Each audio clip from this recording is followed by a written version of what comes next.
Bismillahirrahmanirrahim. Welcome students of class 10 physics. Today our topic many types of reflection. Students last day मैंने आपको reflection और light के बारे में बता दिया था. आज उसकी types के बारे में हम discuss करेंगे. इसकी रिफ्लेक्शन की कितनी टाइप्स होती हैं. There are two types of reflection, regular reflection and irregular reflection. Regular reflection क्या होती है? Regular reflection, the reflection take place from the smooth reflecting surface is called regular reflection. For example, the reflection take place from a plane mirror, a plane reflecting surface is called regular reflection. मतलब ऐसी reflection जो कि ऐसी सतह से, ऐसी surface से take place हो जो बिल्कुल स्मूथ हो, रिफ्लेक्टिंग हो. मतलब दो बातें होनी चाहिए. एक वो मुकम्मल हॉरिजॉन्टल स्मूथ प्लेन हो, उसमें कोई भी रब्स ना हो, उसमें कोई भी up and down spits and bumps ना हो, बिल्कुल स्मूथ जस्ट लाइक मिरर जो आप अपने चेहरे वगैरह को देखने के लिए यूज करते हैं, वो वाला मिरर. अगर उस तरह की सरफेस हो या कोई भी चमकदार मेटल हो जस्ट लाइक स्टील, या कोई भी ऐसी सरफेस जो बहुत ज़्यादा शाइनी हो, तो उनके ऊपर से जो रिफ्लेक्शन होती है उनको हम रेगुलर रिफ्लेक्शन कहते हैं. आपकी बुक में देखते हैं हम, आपकी बुक में ये देखेंगे जो हमारे पास जो रिफ्लेक्शन है वो ये हमारे पास स्मूथ सरफेस है.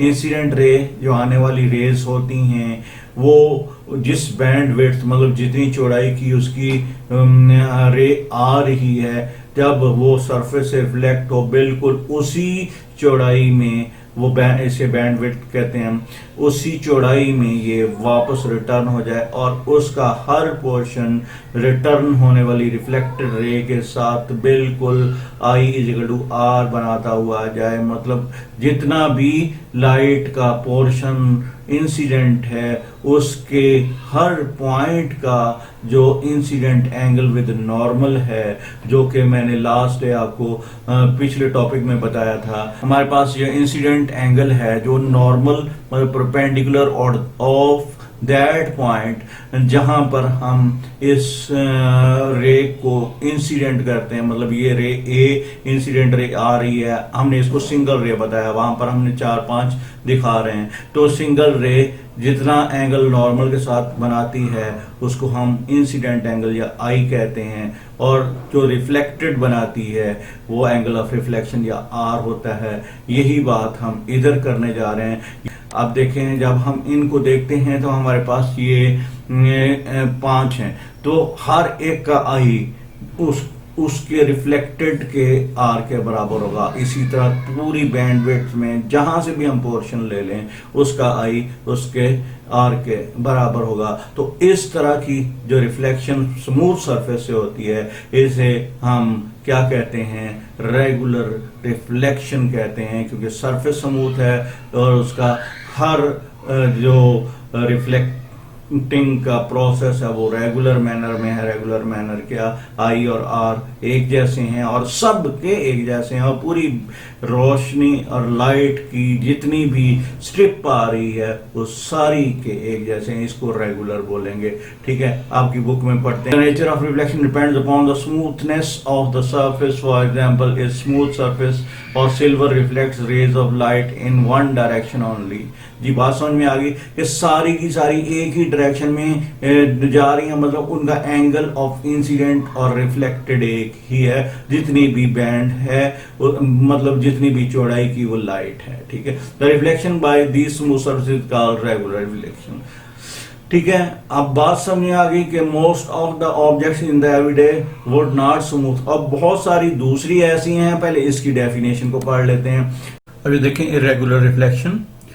The reflection takes place from a rough, irregular surface is called irregular reflection. In this type of reflection, the intensity of light will scatter. इसका मतलब क्या है कि जो ऐसी रिफ्लेक्शन जो कि रफ सरफेस जिसमें पिट्स एंड बम्प्स वाज़े नज़र आ रहे हों और उसमें स्मूथनेस ना होने के बराबर हो, किसी जगह पर ऊंचाई हो, गहराई हो, जब इसके ऊपर एक स्मूथ लाइट, क्योंकि लाइट स्ट्रेट लाइट में ट्रेवल करती है, जब स्ट्रेट लाइट की एक विड्थ बैंड उसके ऊपर आकर रिफ्लेक्ट होगी, तो अब जो रिफ्लेक्शन है वो नीचे वाली सरफेस के अकॉर्डिंग होगी। किसी जगह पर रिफ्लेक्शन कम और किसी जगह पर ज़्यादा और किसी जगह पर वो कर्व शेप में एक्ट करेगी, जैसे कर्व्ड मिरर या स्फीरिकल मिरर करते हैं आप। किसी जगह पर स्फीरिकल मिरर की दूसरी टाइप जो डाइवर्जिंग मिरर होता है, किसी जगह पर कन्वर्जिंग मिरर, उस टाइप की ये जो होगी रिफ्लेक्शन होगी। अब आइए हम इसकी पिक्चर को देख के उसके ऊपर बात करते हैं। अब ये देखें, जहां पर सरफेस हमको रफ नजर आ रही है, अप एंड डाउन इसमें नजर आ रहे हैं, कहीं पर गहराई है, कहीं पर ऊंचाई है। अब ये देखें, इस सिचुएशन पर लाइट पड़ेगी तो उस यार लाइट का जो रूल है वो नहीं बदलता है। सरफेस के अकॉर्डिंग उसके कम ज्यादा जरूर हो जाएंगे, लेकिन i must be equal to r. अभी देखें, हमारे पास ये वाली लाइट जो है, इसको जिसको मैं ये फर्स्ट वाले को लेट कर रहा हूं, ये देखो ये किधर को जा रही है, लेकिन ये याद रखना कि इसका आई आर के बराबर इसकी सिचुएशन के लिए होगा। अब हम दूसरी को लेट करते हैं। दूसरी में आप देखें सरफेस इस तरह मैनेज हुई है कि ये उसकी रिफ्लेक्शन बहुत ज्यादा वाइड हो गई है, तो लेकिन ये बात याद रहे कि इसके लिए आई इसके आर के बराबर होगा, लेकिन इसकी सरफेस के मुताबिक जो आई बनेगा उसी सरफेस के मुताबिक उसका आर बनेगा। इसकी सरफेस के मुताबिक जो आई बनेगा वही आर बनेगा। ठीक है, अब ये देखें, ये जो थर्ड वन है ये कुछ और तरह मैनेज हुई है। अब हर एंगल जो आने वाली रे है, अब ये देखें जो ये वाली है फोर्थ वन, वो बहुत नैरो बैंड हुई है, मतलब वहां पर सरफेस कुछ इस तरह की थी कि बिल्कुल उसने उसको कर्व शेप में वापस बैंड कर दिया। तो इस तरह अब ये आने वाली स्मूथ रेज जो 5 की 5 रेज हैं, ये देखें ये मुख्तलिफ साइड में स्कैटर हो गई हैं, बिखर गई हैं। तो उसका मतलब क्या हुआ कि रेगुलर रिफ्लेक्शन ऐसी रिफ्लेक्शन सरफेस से होती है जो कि स्मूथ ना हो, इर्रेगुलर हो, रफ हो हमारे इर्द गिर्द। और ये कुदरत का वो निज़ाम है जो कि हमें चीज़ों को देखने में आसानी मुहैया करता है। देखते हैं हम सनलाइट डायरेक्ट धूप जिसको कहते हैं, वो एक साइड पर आपको बाहर में नजर आती है, लेकिन हम अंदर कमरों में बैठे हुए भी लाइट महसूस करते हैं। वो उसकी इंटेंसिटी वो नहीं होती जो डायरेक्ट सनलाइट की होती है, लेकिन हम उसके इफेक्ट की वजह से हम इजीली हर चीज को देख सकते हैं। हम सनलाइट में आंख नहीं खोल सकते, लेकिन यहाँ पर सनलाइट में डायरेक्ट सन की तरफ, और लेकिन यहाँ पर हम इजीली हर तरफ अपनी आंखों को खोल के हर चीज को मैनेज करके देख सकते हैं। तो ये कुदरत का बहुत बड़ा निज़ाम है जो लाइट को बिखेर देता है, उसकी इंटेंसिटी कम कर देता है, और हमें वो इंटेंसिटी जो हमारी आईज के लिए डेंजरस होती है उसको हमारी नॉर्मल आई के लिए जो भी सूटेबल है उसके मुताबिक वो कुदरत उसको एडजस्ट कर देती है। Most of the objects in everyday world are not smooth on the microscope level. The surface of these objects reflect the rays of light in many directions. Such type of reflection is called irregular reflection.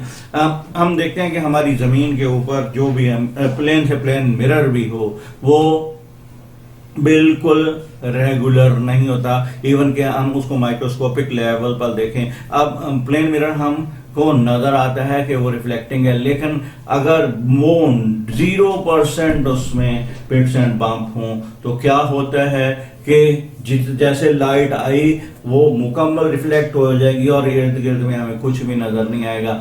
और वो light, क्योंकि हमारी आंख सिर्फ light के effect reflection से देखती है, अगर हमारे पास रिफ्लेक्ट आई से लाइट नहीं होती तो हमें इर्द गिर्द अपने कुछ भी नजर नहीं आएगा। हमें सिर्फ उस वक्त नजर आता है जब आई के ऊपर लाइट की रिफ्लेक्शन का इफेक्ट होता है। अगर कोई ऐसी सरफेस हम डिजाइन कर लें जिसके ऊपर कोई भी पिट्स एंड बम्प्स ना हों, जो कि टेक्निकली नामुमकिन है क्योंकि माइक्रोस्कोपिक लेवल पर हर चीज स्मूथ नहीं होती, क्योंकि तमाम material particles rounded shape molecules से बने हुए हैं और इस सरफेस की वजह से वो पिट्स एंड बम्प्स लाजम मौजूद होते हैं। तो माइक्रोस्कोपिक लेवल पर ये लाइट जब किसी भी सरफेस के इवन प्लेन से प्लेन मिरर पर भी पड़ती है तो कुछ ना कुछ वो इरेगुलर रिफ्लेक्शन भी देती है। यही वजह है कि हम कंसीडर करते हैं कि इंसिडेंट जो लाइट है और रिफ्लेक्टेड लाइट उनकी बैंडविड्थ तकरीबन एक जैसी होगी, लेकिन फिर भी उसमें कुछ ना कुछ कमी आ जाती है। यही वजह है कि अगर हम सनलाइट का टेम्परेचर देखें और मिरर से रिफ्लेक्ट होने वाली लाइट का टेम्परेचर देखें तो दोनों में टेम्परेचर का फर्क होता है। ओके स्टूडेंट, आज हमने टाइप्स ऑफ रिफ्लेक्शन पढ़ा कि रिफ्लेक्शन कितनी टाइप की होती हैं। ये एक शॉर्ट क्वेश्चन के तौर पर आता है। इसमें हमने दो टाइप की रिफ्लेक्शन पढ़ी, रेगुलर रिफ्लेक्शन और इर्रेगुलर रिफ्लेक्शन।